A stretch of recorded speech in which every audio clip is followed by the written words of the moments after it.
Tension അടിക്കൊന്നും വേണ്ട. Phone നമ്പറല്ലേ പോയേ, ഇനി ക്രിസ്മസ് ഉണ്ടല്ലോ, വന്ന് നോക്കാട്ടോ. ടെൻഷൻ അടിക്കണ്ടോ.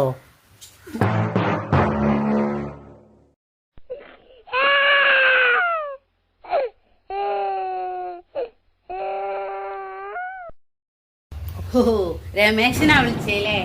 എങ്ങനെയുണ്ട് ഇപ്പൊ? നിങ്ങളേ 1500 പോയി അല്ലാണ്ട് എന്ത് കാര്യം ഉണ്ടായേ? ഈ ഓട്ടർഷ 2 ദിവസങ്ങൾ ഓർക്കൊഴിച്ചായിട്ട് ഓട്ടിണ്ടാക്കിയല്ലേ ഇപ്പൊ ഇത്. അതിനോട് കുറച്ച് ഇറച്ചി വാങ്ങിയാണ് മക്കൾക്കും കൊടുത്ത് മര്യാദ കൊടുത്ത് ഇന്ന് കുടിച്ച് നിക്കേന്. എന്നുറങ്ങിയ മനസ്സാ ഇത് അടിച്ചിട്ട് എന്റെ സ്വഭാവം എന്തേക്കും? ആ ഡ്രസ് എടുക്കണോ, അത് ഡ്രസ് എടുക്കണോ, സിനിമക്ക് പോണോ, ബീച്ചിൽ പോണേ കളിയോ? ഇപ്പൊ എന്തായി? ഇപ്പൊ മൈസൂർ മൂട്ടിയൊക്കെ നിന്നില്ലേ? ഞാൻ ഇപ്പൊ സങ്കടപ്പെടല്ല. രമേശോ എന്ത് പറയും? ഓപ്പ എന്തൊക്കെ വിചാരിച്ചിനി? വീടുണ്ടാക്കണം, കാറ് വാങ്ങണം, എന്തൊക്കെയൊക്കെ വിചാരിച്ചിനി.